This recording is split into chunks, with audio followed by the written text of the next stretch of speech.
Hello everyone, exercise 5.2 class 7। पहला question हमारा, state the property that is used each of the following statement. हमारे सामने तीन statement दिए हुए हैं, हमें बताना है कि इन तीनों स्टेटमेंट में कौन सी प्रॉपर्टी यूज हुई है।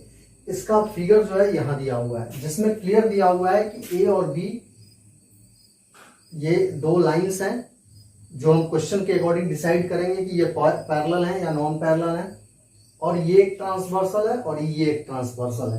इस ट्रांसवर्सल पे 1 2 3 4 5 6 7 8 एंगल बन रहे हैं। इस ट्रांसवर्सल पे कोई भी एंगल मतलब इस पे मेंशन नहीं किया हुआ है, एंगल बना हुआ है बट मेंशन नहीं किया हुआ है। दूसरी चीज, पहला क्वेश्चन देखते हैं हम अपना। क्वेश्चन में दिया हुआ है कि if A is equal to parallel then angle 1 is equal to angle 5। First question है हमारा कि ए और बी जो लाइन है ये पैरेलल है और angle 1 is equal to angle 5 है। ठीक है, तो इसका रीजन हमें बताना है क्यों है। तो देखो, आपको बताया गया है पिछली क्लास में कि एंगल 1 और एंगल 5 क्या है, कॉरस्पॉन्डिंग एंगल है। कॉरस्पॉन्डिंग एंगल हम कैसे डिसाइड करते हैं, अगर इसको हम यहां से बीच से कट कर दें और इस पूरे पोर्शन को उठा के एग्जैक्टली इसके ऊपर डाल दें बिना किसी मूवमेंट के, तो एंगल 1 जो है एंगल 5 को ओवरलैप करेगा, एंगल 2 जो है एंगल 6 को ओवरलैप करेगा, एंगल 4 जो है एंगल 7 को ओवरलैप करेगा, एंगल 3 जो है एंगल 8 को ओवरलैप करेगा। फिर से मैं आपको बताता हूं कि अगर इसको उठा के इसके ऊपर मैं डाल दूं, इसको यहां से कट कर दूं और इस पोर्शन को उठा के इसके ऊपर डाल दूं बिना किसी मूवमेंट के, तो एंगल 1 एंगल 5 को ओवरलैप करेगा, एंगल 2 एंगल 6 को ओवरलैप करेगा, एंगल 4 एंगल 7 को ओवरलैप करेगा, एंगल 3 एंगल 8 को ओवरलैप करेगा। इन अनदर लैंग्वेज आप इस पोजीशन को देखिए और इस पोजीशन को देखिए, ये बिल्कुल सेम क्रॉसिंग हो रहा है, यहां भी। इस पोजीशन पे यहाँ एंगल 1 है तो इस पोजीशन पे एंगल 5 है, that is called corresponding angle. यहाँ 2 है तो इस पोजीशन पे 6 है। ठीक है, यहाँ 4 है तो यहाँ 8 है, 7 है, यहाँ 3 है तो यहाँ 8 है, तो ये कॉरस्पॉन्डिंग एंगल होते हैं। तो पहला क्वेश्चन है हमारा, if A parallel to B then angle 1 is equal to angle 5। Angle 1 angle 5 के इक्वल होगा, क्यों होगा, तो कॉरस्पॉन्डिंग एंगल्स आर इक्वल। यहां लिख देंगे कॉरस्पॉन्डिंग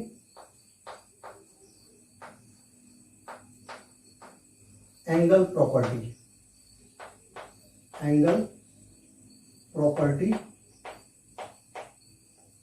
ऑफ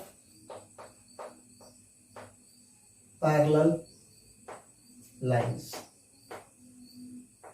ऑफ नहीं, हाँ ठीक है, ऑफ चलेगा, ऑफ या इन कुछ भी लिख सकते हैं। सेकंड क्वेश्चन देखते हैं। सेकंड क्वेश्चन है हमारा, if angle 4 is equal to angle 6। Angle 4 और एंगल 6 इक्वल हैं तो ए पैरेलल होगा बी के। ठीक है, यहाँ कंडीशन चेंज हो रहा है, यहाँ एंगल आपको इक्वल दिया हुआ है कि एंगल 4 और एंगल 6 अगर इक्वल हैं तो ये लाइन पैरेलल होंगे। क्यों होंगे, क्योंकि ऑल्टरनेट इंटीरियर एंगल है। ध्यान दीजिए, इंटीरियर एंगल इसमें 4 है, 3 है, 5 है, 6 है। 4 और 6 क्या है, ऑल्टरनेट है। 3 और 5 क्या है, ऑल्टरनेट इंटीरियर एंगल है। और ऑल्टरनेट इंटीरियर एंगल सिर्फ और सिर्फ पैरेलल लाइन को जब ट्रांसवर्सल इंटरसेक्ट करता है तभी बनता है। तो चूंकि क्वेश्चन में हमारे गिवन है कि एंगल 4 और एंगल 6 इक्वल है, मतलब ऑल्टरनेट इंटीरियर एंगल इक्वल है, देयरफॉर ये लाइन डेफिनेटली पैरेलल ही होंगे, क्योंकि ऑल्टरनेट इंटीरियर एंगल सिर्फ पैरेलल लाइन के बीच में बनते हैं। तो यहां लिख देते हैं, इसका आंसर क्या होगा, alternate interior angle property.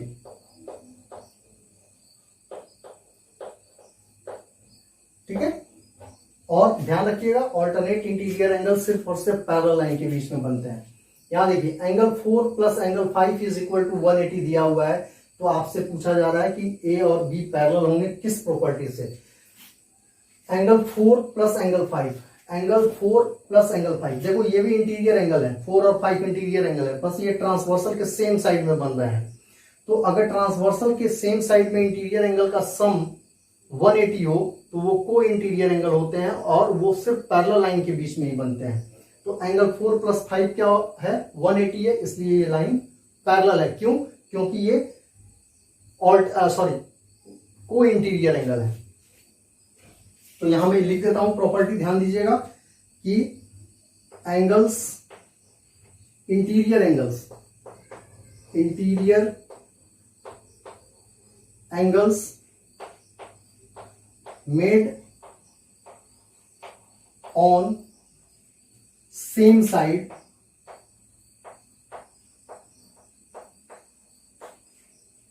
Of transversal, transversal इसको हम क्या बोलते हैं? को इंटीरियर एंगल।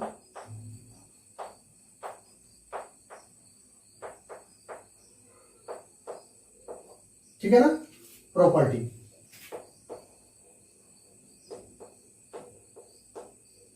और अगर आप इसको ब्रीफली लिखना चाहते हैं तो आप लिख दीजिएगा since co interior angles are supplementary therefore the lines are parallel, therefore A और बी आर पैरेलल। ठीक है, अगर आप इस स्टेटमेंट को चेंज करना चाहते हैं तो आप चेंज करके लिख सकते हैं since co interior angles are supplementary therefore A और B are parallel lines. Similarly आप यहां भी लिख सकते हैं कि since angle 4 is equal to angle 6 alternate interior angle are equal therefore lines are parallel. ठीक है, नोट कीजिए इसको। Question number second, in the adjoining figure identify the following.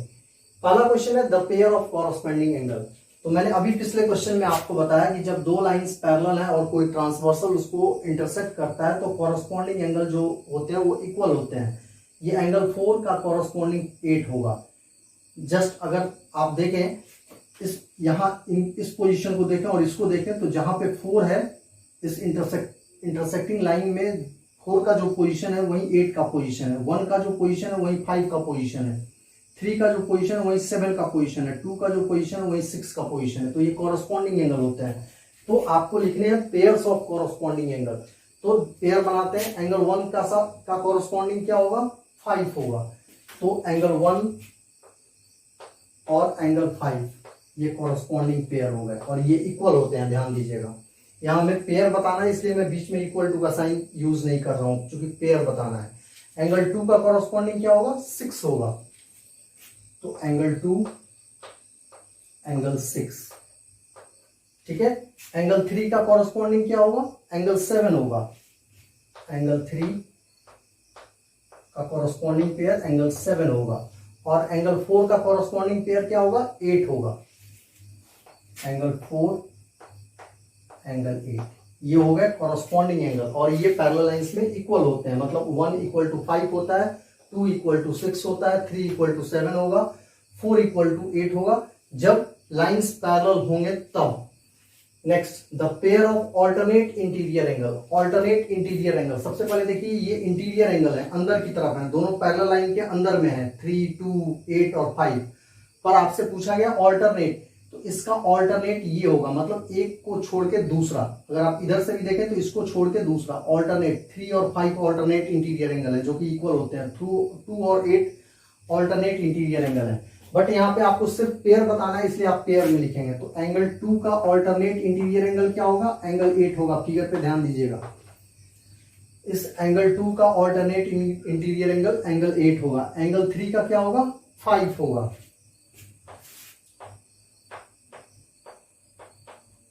ये पेयर बताने थे, हमने बता दिए। उसके बाद आ जाइए the pair of interior angles on the same side of transversal. ये तो बिल्कुल सीधा सा ट्रांसवर्सल के सेम साइड के पेयर बताने हैं, मतलब कोई इंटीरियर एंगल बताने हैं। तो 3 और 8 ट्रांसवर्सल के सेम साइड के इंटीरियर एंगल, तो 3 और 8 होंगे। तो यहां मैं लिख देता हूं एंगल 3 और एंगल 8 और दूसरा एंगल 2 और एंगल 5 होंगे। एंगल 2 और एंगल 5 होंगे। देखो, interior angle on the same side of transversal is also known as co interior angle, और जो सप्लीमेंट्री होते हैं वर्टिकली अपोजिट एंगल। तो ध्यान रखिएगा, वर्टिकली अपोजिट एंगल जब दो लाइन एक दूसरे को इंटरसेक्ट करते हैं तब बनता है। इसका वर्टिकली अपोजिट 3 होगा, इसका वर्टिकली अपोजिट 4 होगा। ध्यान रखिएगा, वर्टिकली अपोजिट एंगल सिर्फ और सिर्फ दो इंटरसेक्टिंग लाइन के बीच में बनते हैं। एक इंटरसेक्टिंग लाइन ये है और एक ये है, तो जो इनका इंटरसेक्टिंग पॉइंट होगा वहीं पे बनेगा। और वर्टिकली अपोजिट का मतलब जिसके वर्टेक्स एक दूसरे का अपोजिट हो। इस एंगल का वर्टेक्स ये हुआ, इस एंगल का वर्टेक्स ये हुआ, इसलिए अपोजिट होंगे। तो यहाँ पे वर्टिकली अपोजिट एंगल का पेयर क्या होगा? एंगल 1 और angle 3।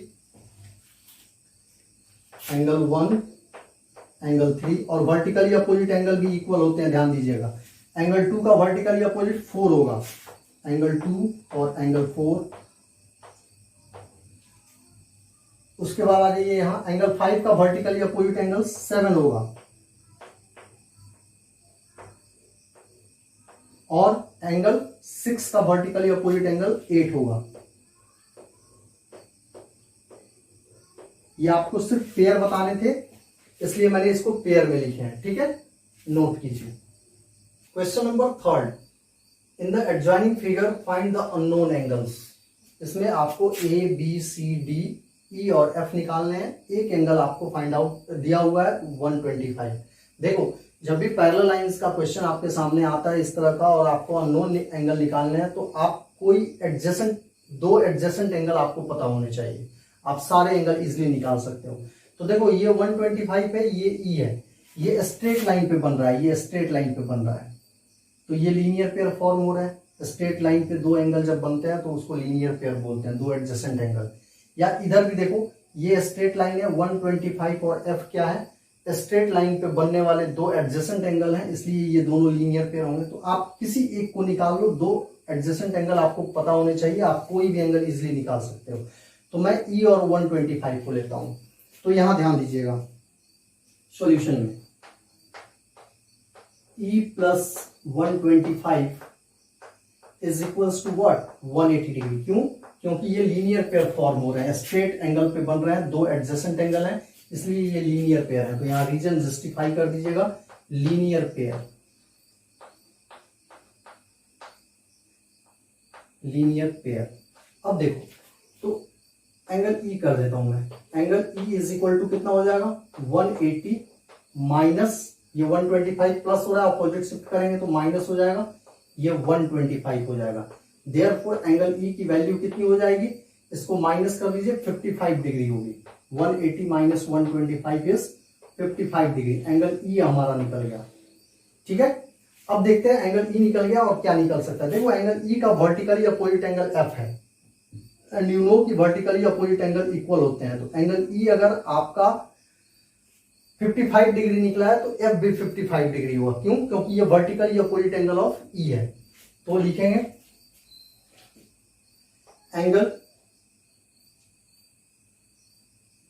Angle E is equals to angle F.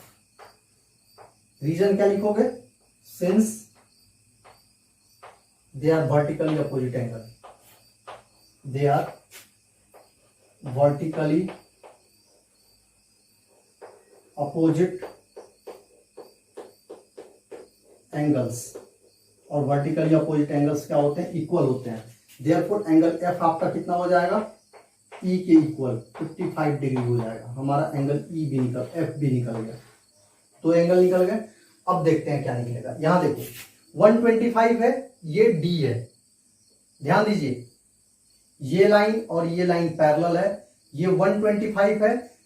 इस इंटरसेक्टिंग पॉइंट को देखिए, यहां पे, यहां जो 4 एंगल बन रहा है, और यहां देखिए जिस पोजीशन पे यहां पे 125 है, उसी पोजीशन पे डी है, कॉरस्पॉन्डिंग एंगल हुआ। अगर आप इस लाइन को यहां से कट कर दें और इसको बिना किसी मूवमेंट के उठा के इसके ऊपर डाल दें, तो 125 डी को ओवरलैप करेगा। तो डी क्या है, कॉरस्पॉन्डिंग एंगल है।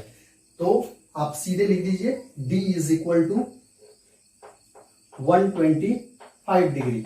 बट आपको रीजन हर एंगल के लिए जस्टिफाई करना होगा। रीजन क्या लिखेंगे, corresponding angle, corresponding angle of 125, इसलिए ये इक्वल होगा। उसके बाद डी निकल गया, डी निकल गया। उसके बाद देखते हैं क्या निकलेगा, 3 एंगल हमारे निकल चुके हैं। अब देखते हैं ए, ये देखो, ये ई है और ये है, तो क्या है, ये कॉरेस्पॉन्डिंग एंगल है ना। अगर हम इसको बिना किसी मूवमेंट के इसके ऊपर डाल दें तो ई क्या करेगा, ए को ओवरलैप करेगा, ठीक है। या फिर दूसरे तरीके से आप देखिए कि ये जो पोजीशन है आपका, ये जो इंटरसेक्टिंग लाइन है और यहाँ जो इंटरसेक्टिंग लाइन है, ई के पोजीशन पे यहाँ पे ए है, तो दोनों क्या होंगे, कॉरेस्पॉन्डिंग एंगल होंगे। तो आप लिखेंगे angle E is equals to angle A. Reason, corresponding angle, corresponding लिख देता हूं मैं, आप समझ जाइएगा, कॉरेस्पॉन्डिंग एंगल, ठीक है। तो अब ई हमें पता है, ई हमारा 55 है, तो एंगल ए की भी का भी मेजरमेंट पता चल गया कि ये भी हमारा 55 डिग्री ही होगा। अब देखेंगे क्या बच रहा है, सी। तो सी देखो इसका कॉरस्पॉन्डिंग है एफ का, है ना, इससे निकाल लो या फिर ऑल्टरनेट एक्सटीरियर एंगल से निकाल लो। 125 का ऑल्टरनेट एक्सटीरियर बी है, आप जैसे चाहें वैसे निकाल सकते हैं, कोई जरूरी नहीं होता है कि कोई पर्टिकुलर प्रॉपर्टी ही यूज करें। आप किसी भी वे में जो पैरेलल लाइन की 4 प्रॉपर्टी है उसमें से किसी को भी यूज करके आप क्वेश्चन बना सकते हैं। तो या तो आप एफ इज इक्वल टू सी लेके बना लो, या फिर 125, अच्छा सी निकालने के लिए एफ इज इक्वल टू सी ले लेते हैं, या फिर ए का वर्टिकली अपोजिट एंगल है, ए हमारा ऑलरेडी निकल चुका है, तो A is equal to C करके निकाल देते हैं।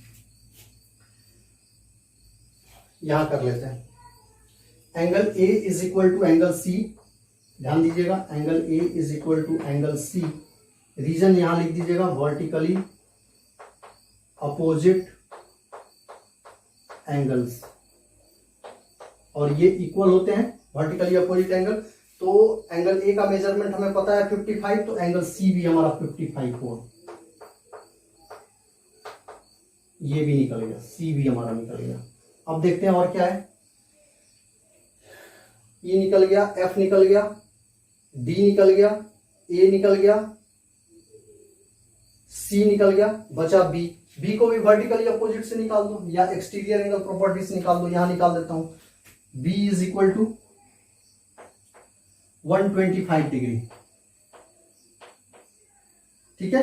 रीजन क्या लिखेंगे, एक्सटीरियर एंगल प्रॉपर्टी, एक्सटीरियर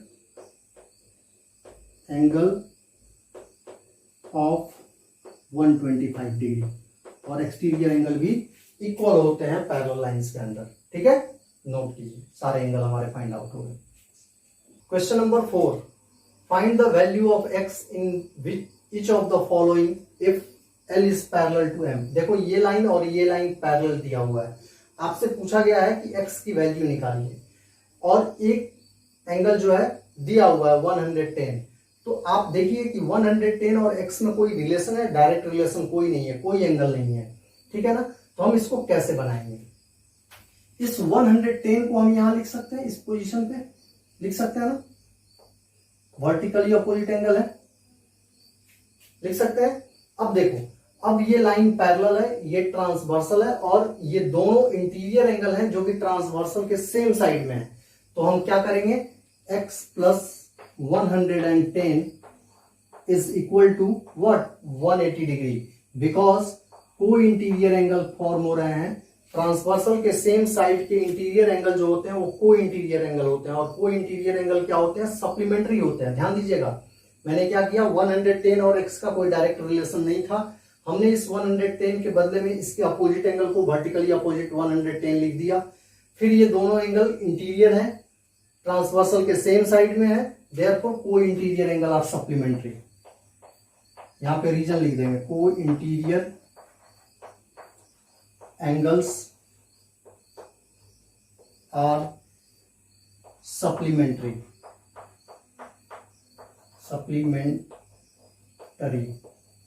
ठीक है। अब हम इसको सॉल्व कर लेंगे, तो x इज इक्वल टू कितना हो जाएगा, ये 110 अपोजिट शिफ्ट करेंगे तो 180 माइनस 110, देयरफॉर x की वैल्यू हमारी इस क्वेश्चन के लिए 70 डिग्री हो गई, ठीक है। ये हमारा इस क्वेश्चन का सॉल्यूशन हो गया। नेक्स्ट क्वेश्चन देखते हैं।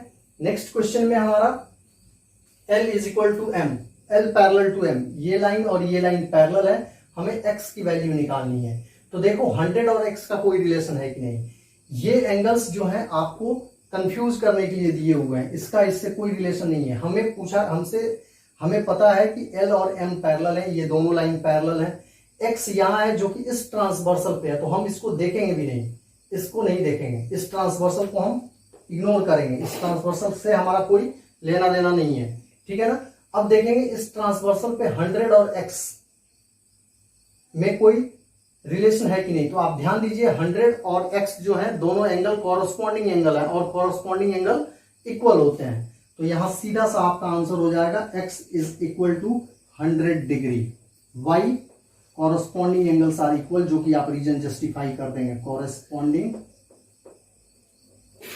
Angles are equal. ठीक है, ये हमारा इसका रीजन हो गया। ठीक है, नोट कीजिए। क्वेश्चन नंबर 5 देखो, in the given figure the arms of two angles are parallel. इसका मतलब क्या हुआ, आर्म्स ऑफ टू एंगल, यहाँ पे जैसे ये एंगल और ये एंगल है, तो इसके आर्म का पैरेलल है, मतलब ये लाइन और ये लाइन पैरेलल है। ठीक है, फिर ये और ये एंगल कंसीडर करेंगे तो ये आर्म्स पैरेलल है, ये और ये पैरेलल है। ठीक है, तो आपको बताना है कि अगर एबीसी आपका 70 डिग्री है, ये एंगल 70 डिग्री है, तो पहला एंगल डीजीसी आपको ये एंगल बताना है कितना होगा, और आपको बताना है एंगल डीईएफ मतलब ये एंगल बताना है आपको कितना होगा। तो ध्यान से देखिएगा इस क्वेश्चन में। देखो वैसे आपको पता नहीं चल रहा होगा, अगर ये लाइन और ये लाइन पैरेलल आपके क्वेश्चन में गिवन है, अगर मैं इसको थोड़ा सा आगे की तरफ इंक्रीज कर दूं, ऐसा आप नहीं कीजिएगा, मैं आपको समझाने के लिए कर रहा हूं। इधर इंक्रीज आप करेंगे भी तो कोई इशू नहीं है, इसको इधर कर दूं और थोड़ा सा इसको इधर की तरफ इंक्रीज कर दूं, तो अब आप क्लियरली डिटेक्ट कर सकते हैं कि 70 और ये लाइन पैरेलल है, ये दोनों लाइन पैरेलल है और ये ट्रांसवर्सल है। यहां देखिए 70 और ये दोनों सेम पोजीशन पे हैं। अगर इस पॉइंट को और इस पॉइंट को देखें तो 70 जिस पोजीशन पे है उसी पोजीशन पे ये एंगल है आपका डीजीसी, तो ये क्या होंगे, कॉरस्पॉन्डिंग एंगल होंगे। क्लियर हो गया, मैंने लाइन को एक्सटेंड कर दिया ताकि आप क्लियरली डिटेक्ट कर लें कि ये कॉरस्पॉन्डिंग एंगल है। तो पहला जो क्वेश्चन था हमारा कि एंगल डीजीसी ये कितना होगा, 70 डिग्री ही होगा, और रीजन आप जरूर मेंशन करेंगे यहां पे कि since AB parallel to DG लिख देता हूं मैं, देयरफॉर एंड BC ट्रांसवर्स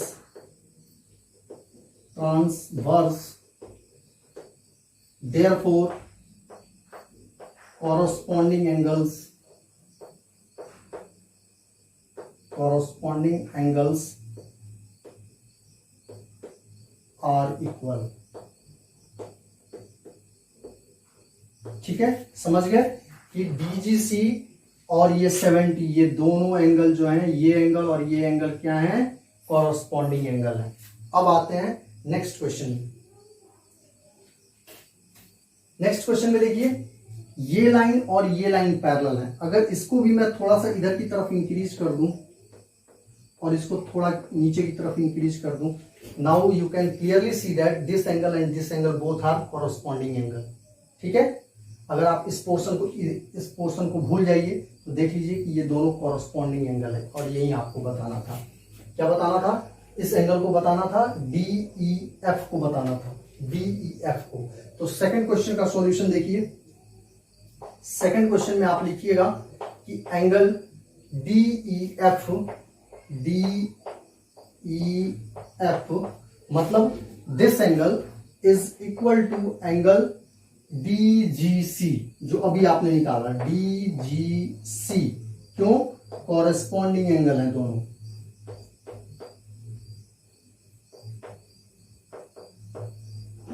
और इसलिए ये इक्वल है, कॉरेस्पॉन्डिंग एंगल इक्वल होते हैं। तो एंगल डीईएफ का मेजरमेंट कितना हो जाएगा, जितना डीजीसी का मेजरमेंट था 70 डिग्री। ठीक है, हमारे दोनों एंगल फाइंड आउट हो गए। नोट करो क्वेश्चन नंबर 6 देखो, in the given figure below decide whether L is parallel to M। आपको डिसाइड करना है इन तीनों क्वेश्चन में कि क्या L M के पैरेलल है। तो पहली चीज कि दो लाइंस जब पैरेलल होंगे तो डेफिनेटली कॉरस्पॉन्डिंग एंगल इक्वल होगा, ऑल्टरनेट इंटीरियर एंगल इक्वल होंगे, को इंटीरियर एंगल जो होंगे वो सप्लीमेंट्री होंगे, and alternate exterior angle equal होंगे। अगर ये चारों प्रॉपर्टीज में से कोई भी प्रॉपर्टी अगर आपके क्वेश्चन को वेरीफाई करता है then the lines are parallel. ठीक है, क्योंकि ये चारों एंगल जो है सिर्फ और सिर्फ पैरेलल लाइन के बीच में बनते हैं।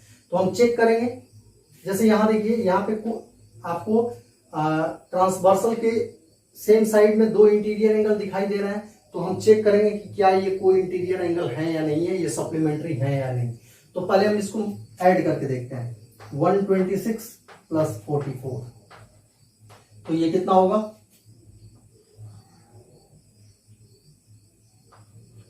170 डिग्री ही हुआ, ठीक है ना। तो देखो, चूंकि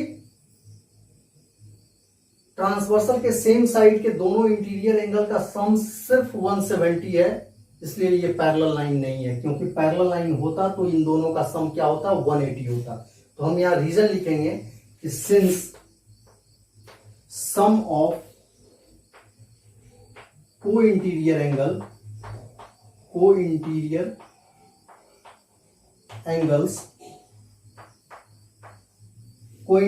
तो आपको पता है ना, यहां मैं लिख देता हूं ब्रैकेट में angles,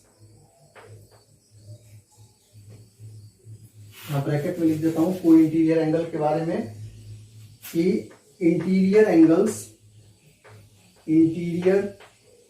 angles on same side of transversal,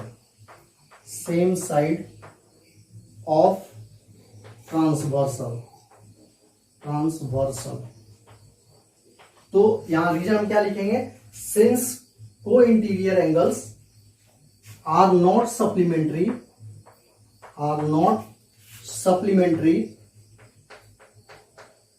मतलब उनका सम 180 डिग्री नहीं है, therefore L is not parallel to M, ये लाइंस पैरेलल नहीं है। इधर देखते हैं इस क्वेश्चन के लिए, यहां देखिए ये 75 है और एक 75 यहां है, इस 75 को मैं यहां भेज देता हूं, ठीक है।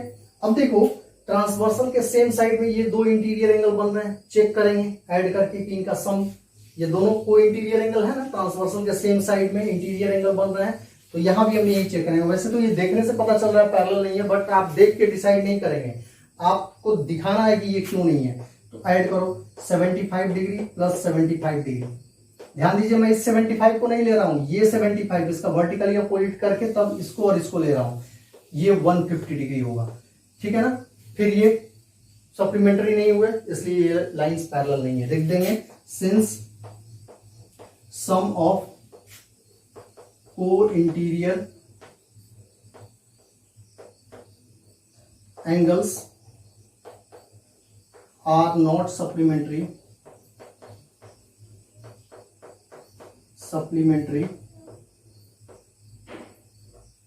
therefore L is not parallel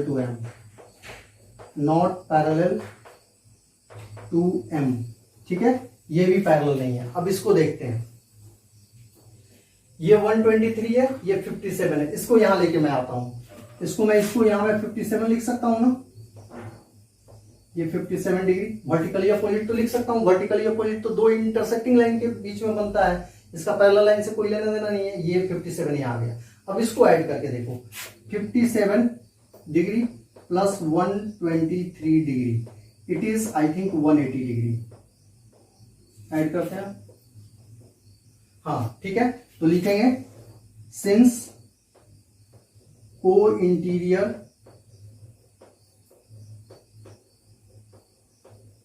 angles are supplementary,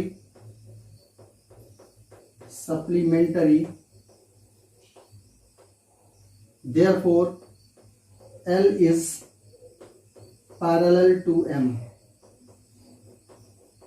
समझ गए। या आपको रीजन तीनों क्वेश्चन में जस्टिफाई करके बताना पड़ेगा, ठीक है, नोट कीजिए।